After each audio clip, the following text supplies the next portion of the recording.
But as soon as he told me about it, I thought to myself straight away, knowing Karl's views on charity and giving, particularly at this seasonal time, I wondered what his views would be. Well, are they happy with the present over there?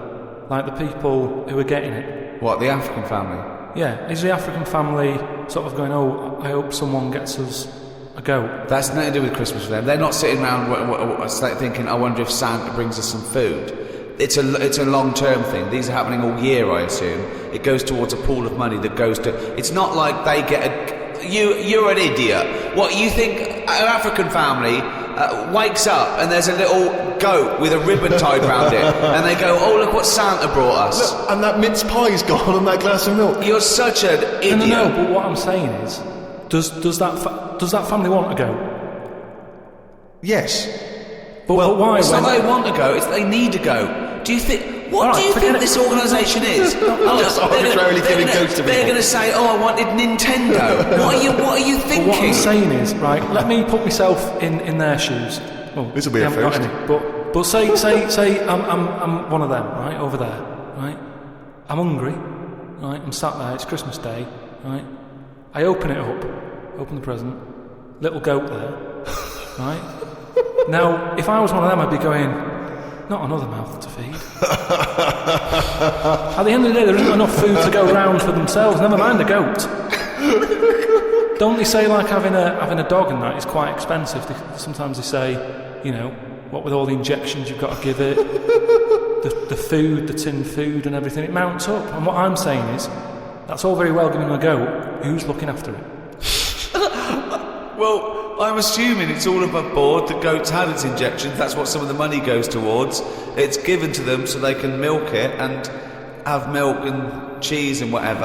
I don't think it's a burden. What is this? What do you mean? They wake up Christmas Day and open a present. It's not like that. So there's a goat-shaped thing in wrapping paper. I wonder what that could be. I hope it's that goat we asked for. Oh my God, it is! All I'm saying it's just a nice marketing way of distributing wealth. It's the way of going, this is a nice gift. It's like people sometimes they say, don't send flowers at a funeral. They don't send flowers. Give some money to the local hospice. Yeah. It's just a way of redirecting cash. But the thing is, why do they want that goat? What's the main reason? What does a goat give you? Milk. Right, now wouldn't it be easy to just send them a bottle of milk? Without all the hassle and the headaches that come with it. That's all I'm saying. And the other thing is, think about the goat. That was happy over here. Suddenly, it's on barren land. No grass. I'm gonna burst! What do you think? You didn't send a goat from here. I'm saying, who's happy at the end of this, right? You've got a fella who hasn't got a present over here because the mate bought him a goat, right? So yeah, let's do this properly. So there's a tick. He's not happy, right? Then you've got the person who's opened it, who, like you said, wanted something else, right? It's a goat. They go, who's going to look after this, right? So tick, they're not happy, and then you've got the goat going, what am I doing here? The Ricky Gervais Show on Guardian Unlimited. Tell you what, a lot of people are wondering, Karl, is what I received from Ricky this year. Go on. Nothing. Absolutely nothing. I remember actually after my birthday he said, oh yeah, I'll be getting you a little gift. Forgot. So I've had nothing from him this year. He's got a little bit of cash in his pocket now. What I'm hoping is that maybe he'll pool it over the next 5 years and buy me something I've been reading about recently. Now, you definitely love this, surely. Have you started seeing this now? Virgin are starting plugging Virgin Galactic. I think it's something like 200,000 quid, and you'll get a chance to go in a space shuttle into space. Now, I don't know what your feelings are, Rick. You know, I know you've probably got a bit of cash in the bank. I was thinking of giving you another signed extras DVD. Anything. It's the thought that counts, so that would be great. But so I've got some knocking round. I can give you one of those. I know you've already got one of those, but sure. I don't mind. They don't cost me much. No, great. And do you like the book Flanimals? I know it's aimed at 5-year-olds, so I don't know why I personally want it. But you know that's going to be in the little selection box for you. Great.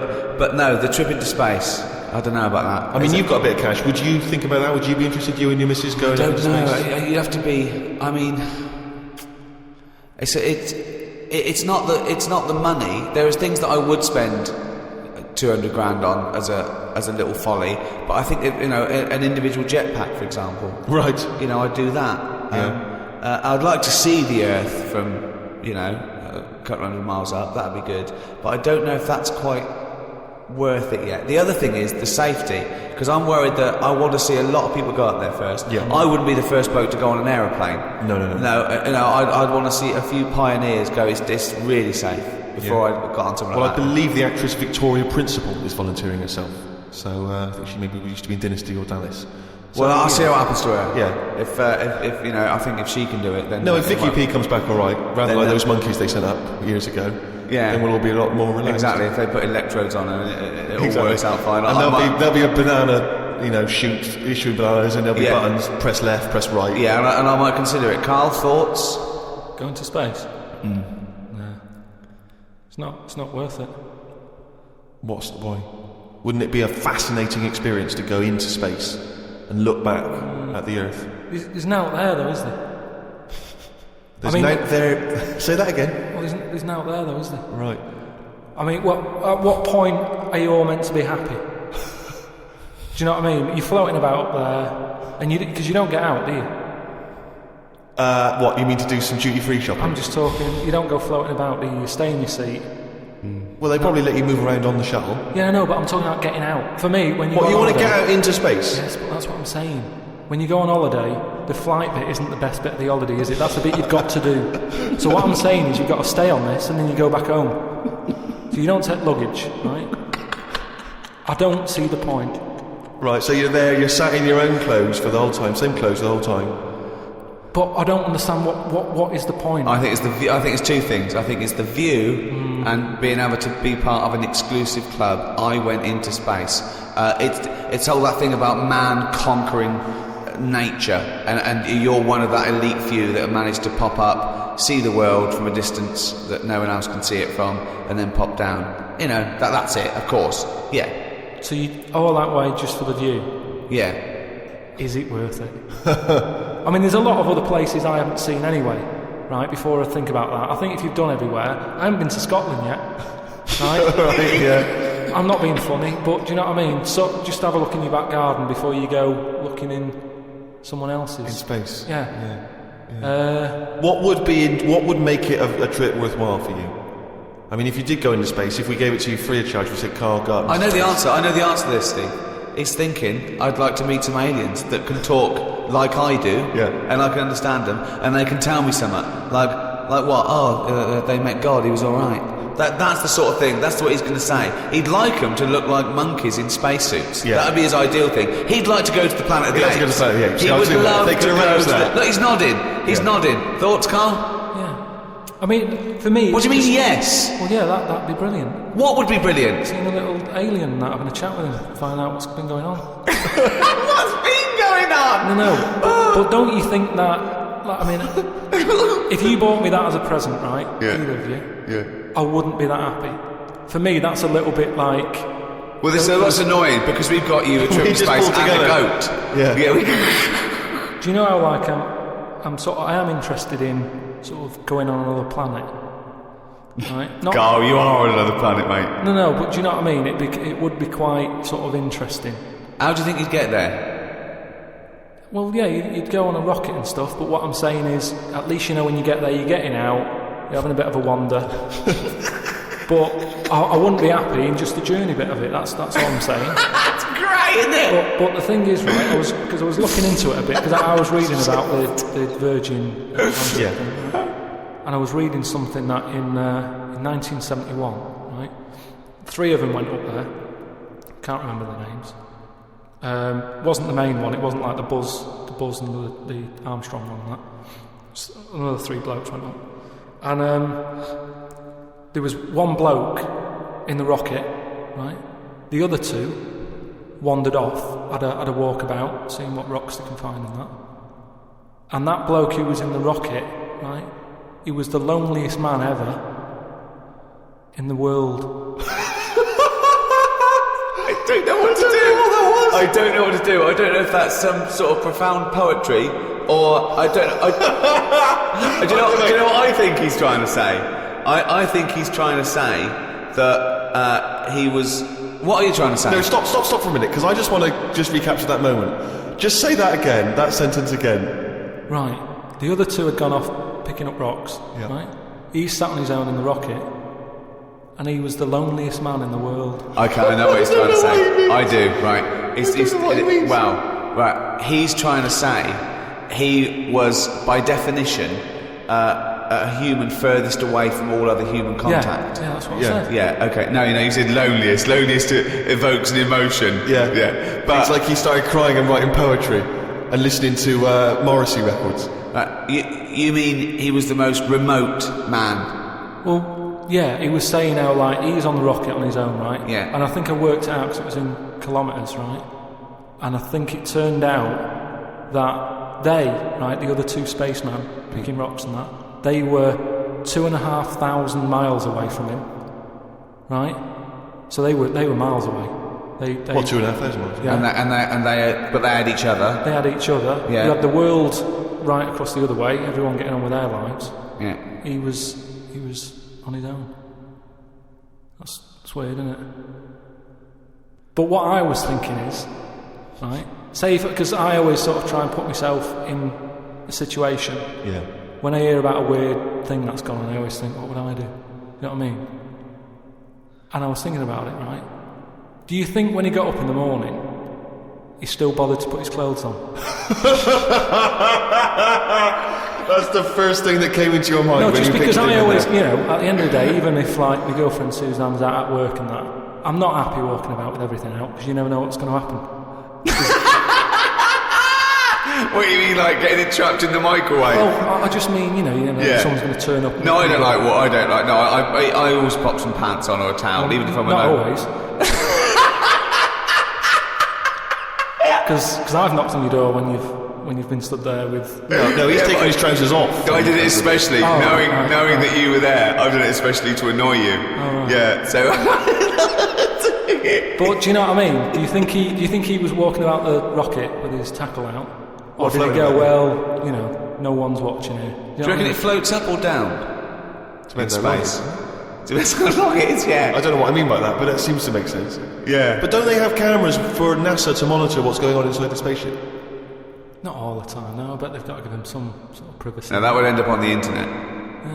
Floating around with his floating knob. Well, if you are the man who was up in a space rocket and was for a short period the loneliest man in the world, we'd love to hear from you. We'd love to hear what you did with your time, how lonely you felt, and also did you float around with your cock and balls out?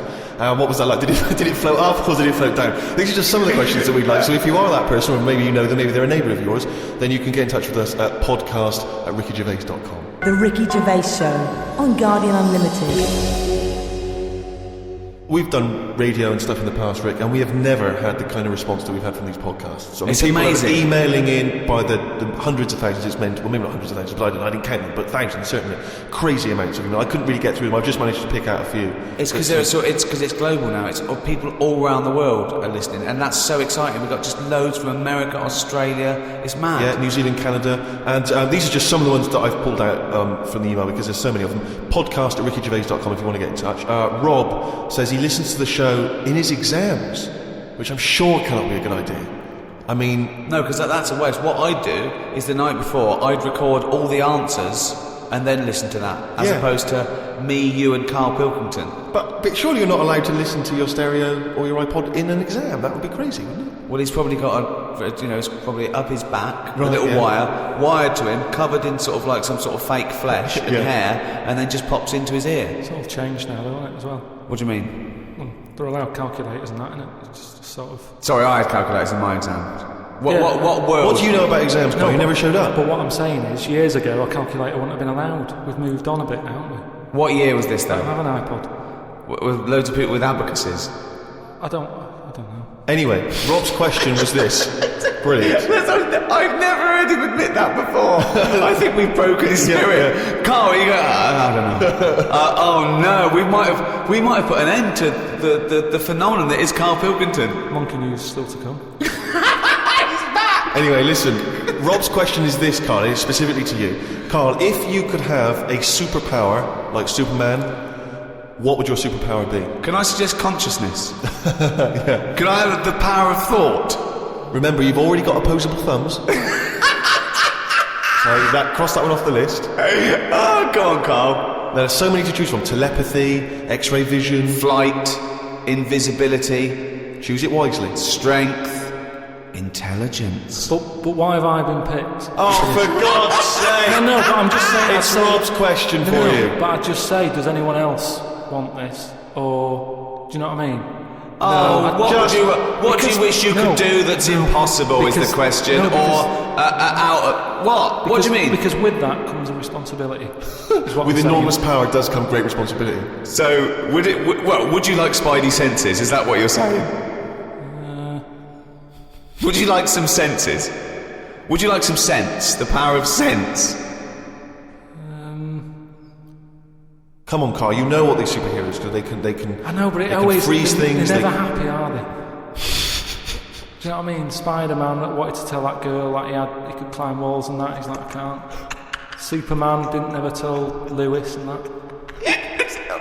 Who's Lewis? Who's Lewis? Yeah. It's just a pen pal of Superman's. Lewis, his little secret chum.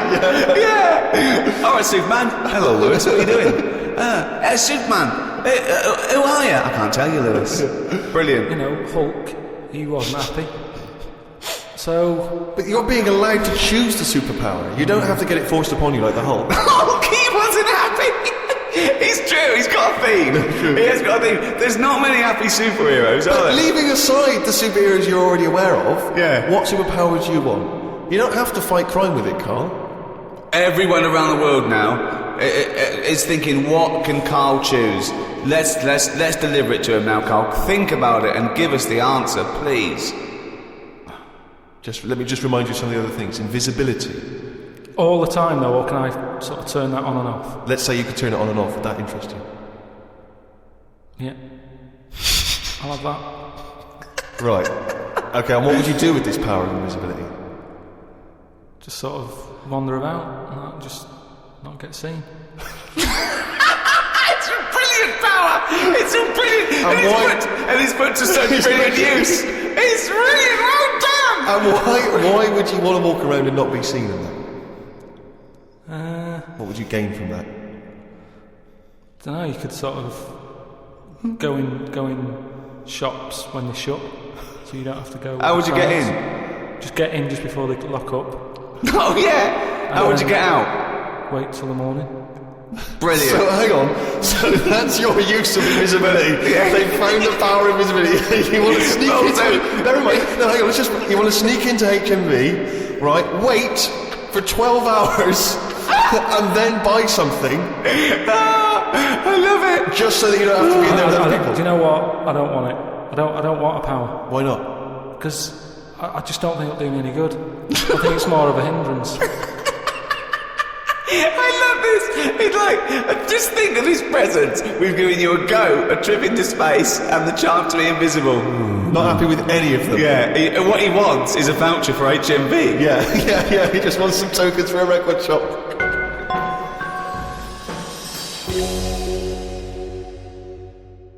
Just going through a few more of these emails. This one is from David. He's in Los Angeles, California, 22 years old. He says he loves the show.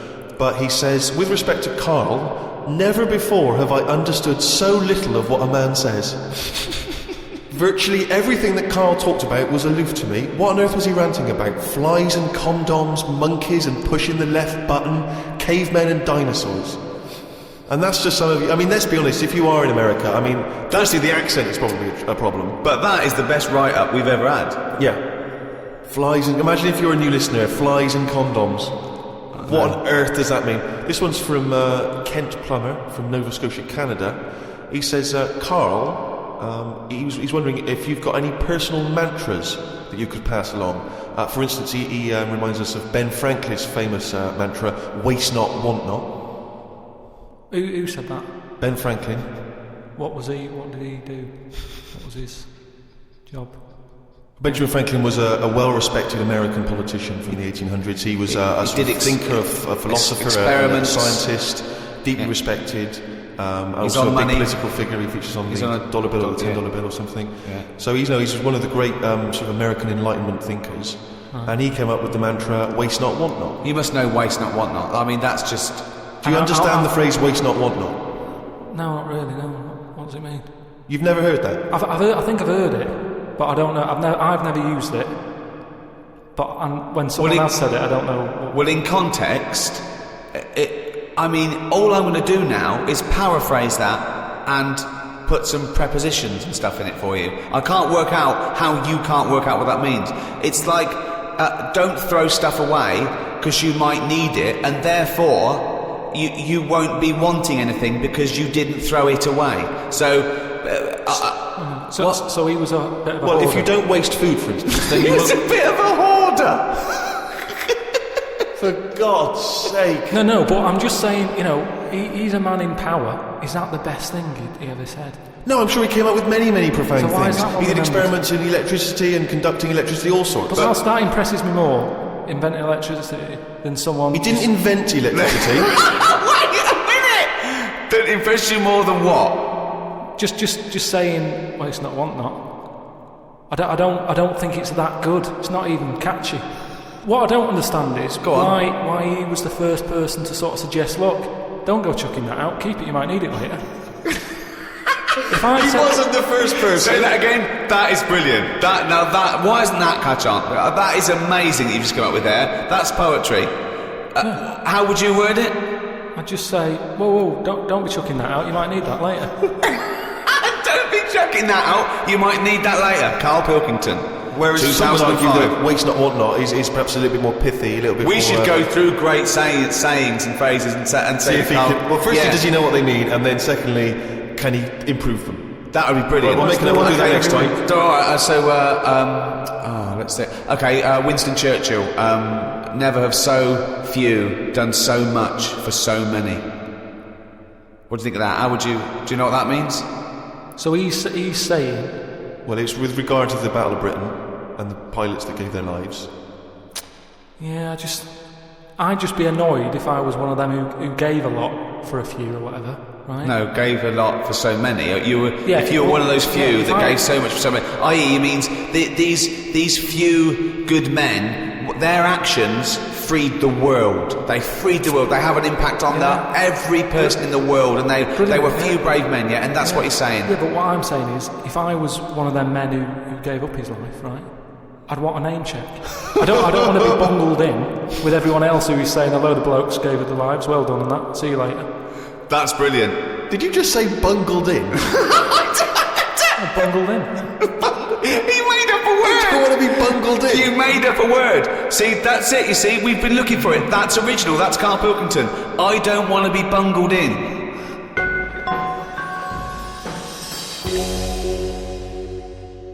Email here, Rick, from a man I know you're going to look forward to meeting one day. Paul, the party animal Parker. I imagine he had a wild Christmas. Oh, imagine the fun he got up to. He's sitting now in sunglasses with his mum giving him some soup because he's partied too hard. And I'll tell you this, I wish I was around there for New Year. Imagine what he's going to get up to. If he recovers in time, it's going to be mental. What's he about? Anyway, Paul, the party animal Parker, he sent in a fact. That seems to be his thing now. He sends in facts he thinks might be of interest to us.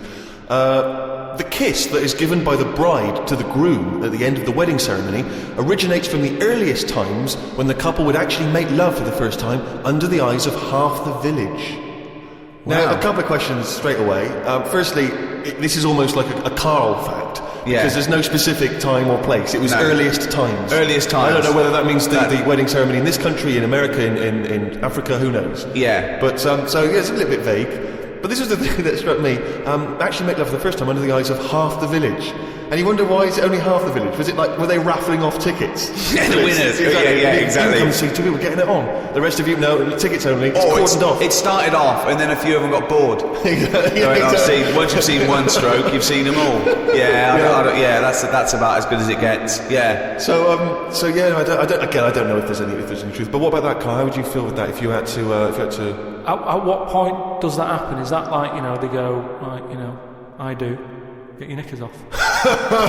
Well, presumably, if it's the origins of the kiss, you may kiss the bride.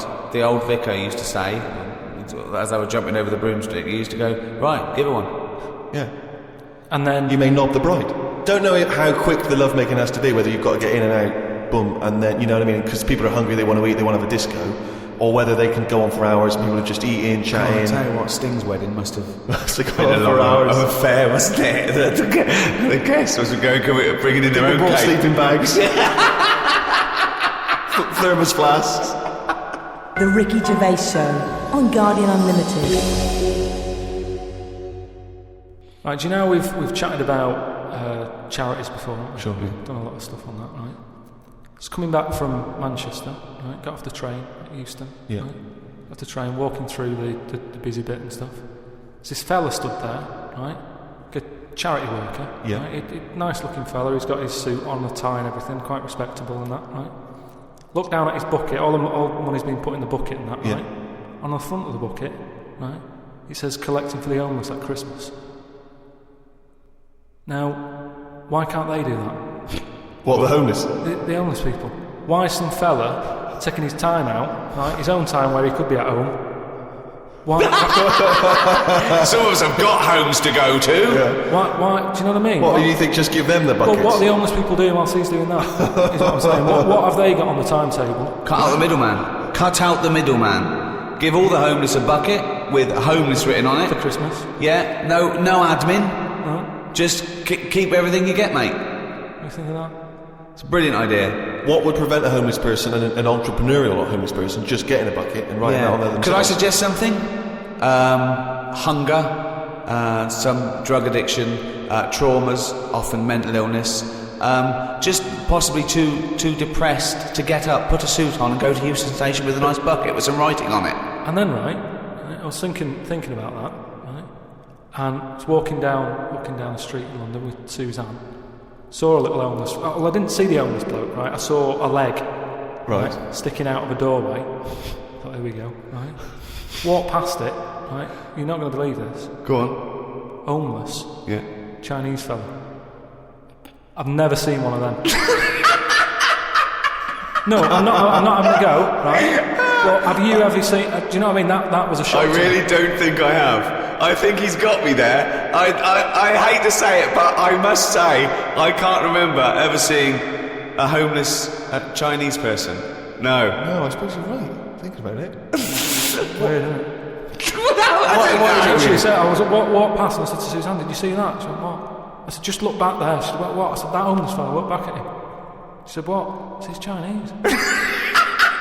And she said, "Yeah, good point." Good point. Of course she did. She said that to shut you up. She didn't want to get into a conversation with you. Oh, And what's God. your point, really? What exactly is your point? You're No, just it's perplexed just because that you've we never were seen it. chatting about homeless and that, and I saw that, and I just thought, I just found it a bit odd. Right. Well, if you are perhaps based in America or Australia, Canada, have you ever seen a Chinese homeless person? This doesn't count to any listeners in China. But anywhere else, have you ever seen a Chinese homeless person? Podcast at rickygervais.com. If you have, maybe you've got a picture you can send us as well. But this is what we're looking for now. We're looking for how many Chinese homeless people can we find by, let's say, 2006. January 2006, January 1st. How many Chinese homeless people have you seen?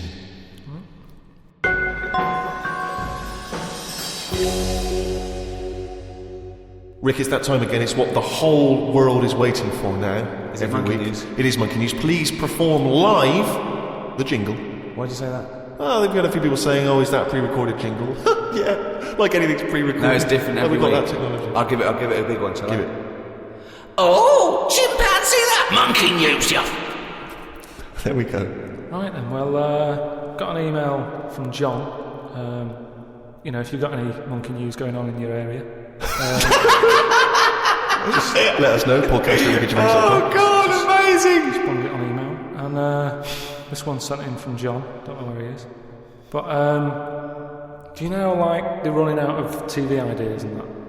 They're running out of TV ideas. Well, they've done a lot of stuff. I mean, if you had to come up with a TV idea now, you struggle, don't you? Because every idea you come up with, it's kind of been done, hasn't it? Sure. Okay. Right? It's like inventions and that. Right? They're not getting monkeys to come up with TV ideas, are they? Well, no, right? But there's a TV channel in Moscow, right? And I think they had a bit of bad luck or something, a lot of redundancies and that, right? And whoever was in charge of it got a bit mental and got rid of loads of people, right? Yeah. And they come in the next day, and they were like, right, are we ready to go live and that? And someone comes running in with a clipboard saying, we haven't got any people left, right, to present. That's such nonsense. Right, but I tell you what. Right, okay, carry on. So he goes, what? If just one employee turns out to be Simeon and is doing a good job, I'm never doing this radio show again. So this TV channel, you know, it's having a lot of problems and that. They've got to go live, right? He's like, what am I going to do? Anyway, for some reason, right, there was a chimp knocking about. For some reason, that's the key piece of information. Well, but we didn't get it. We didn't get it. It doesn't matter. It doesn't matter. Imagine if that was in a film. And I go, well, I can't see where this plot go. Well, he's just there. He's just there. So anyway, he sort of says, get it in a suit, right? Why? So, because they're running out of ideas, the clock's ticking, they've got to go live with something. What do you mean? What he's presenting? Is it a news programme? He's presenting. Listen, it's a chat show. I'm not... They can't Again, talk! don't have a go at me, have a go at John who sent this in. Right, and be this quiet, let's hear it. Let's hear it again. So anyway, so like I say, going live, 5, 4, 3, 2, 1, what have you. Chimp sat there on the chair. He was like, look, let's just get through tonight's show and worry about this tomorrow, right? What are you talking about? Look, so they put a chimp in a suit. What was that handmade or were the sleeves a bit short on him? You idiot, think! So anyway, it's sat there, right? And they're going, right, here we go. Good luck, everyone, right? Yeah. Chimp's there. What programme is this? It's a chat show. But whose chat show is it? Well, it's the monkeys. I like the fact that It's the monkeys now, is it? I like the fact that they put the chimp in a suit. It's like, no one's going to take this chat show seriously if he's not dressed up, if he's not smart. Slovenly, look at that slovenly ape. So anyway, let's get to the point of it and that, right? So anyway, they go on, right? It's all going Didn't brilliantly. happen. There's no way this happened. Here's a fundamental question. How was the chimp asking questions? Not that sure about that bit, but all I've got is the stuff that was on the news site for this. Like I say, But it's rubbish. Yeah, but I'll give you some facts. I've told you, there's a TV channel in Moscow that's having problems, right? I've explained that. No, it's this rubbish. They've got rid of the presenters, the monkeys sat there, right? Don't worry about it anyway, I'm telling you, it goes all right. It goes okay, in case you're worried, Rick. He's sat there, right? Absolute He gets shit. to the first break, they're like, can't believe it, right? You know, viewing figures and that, they're loving it, right? What? No, what? How did they know the viewing figures in the break? Please do not interrupt the news. What did the chimp At do in the end of it, first half? They had a big guest on that week. And And what did he do? Just talk to himself? They walked up. So Cher comes on, I'm yeah. not sure, but say if it is Cher, right? No, Right, what- the main gaffer is like going, oh, Cher's going to go mental. That was right for putting Say it is. on. No, it is Cher. In his mind, it's Cher sitting there talking to a chimp in a suit. So anyway, she and they're comes filming off- it for Moscow TV, and the ratings are going through the roof. Presumably there's a translator, because Cher doesn't speak either Russian or chimp. So she comes off, right, and the bloke who's in charge is like, she's going to go mad. She's going to go mad here. She walks up, she goes, I love that. Right? She said that's one of the best interviews, right? So anyway, they decided, right, it went so well, kept him on. He's still there. I love the fact that Cher was an idea that Steve threw up, and now she's going, I love that, I love that, I love that, Jim, get me back there. I want to go to Moscow, never mind. Unbelievable. Don't have a go at me, have a go at John, but, you know, if you've got any monkey news, send it in. Podcast@rickygervais.com. From the creators of The Office, Ricky Gervais and Stephen Merchant. Extras, the first series, now on DVD. Who are you? Nobody. What's that? Who? Nobody. That's right. Nobody. And who am I? So the Starsky Hutch I can never remember. You are guaranteed an Oscar if you play a mentor. I've just written a sitcom, but I wonder if you could give it to anyone you know. Is there any nudity in it? Well, it could be. Men or women? Either. Well, just women. I will make it so. A painfully funny double disc. Extras on DVD now.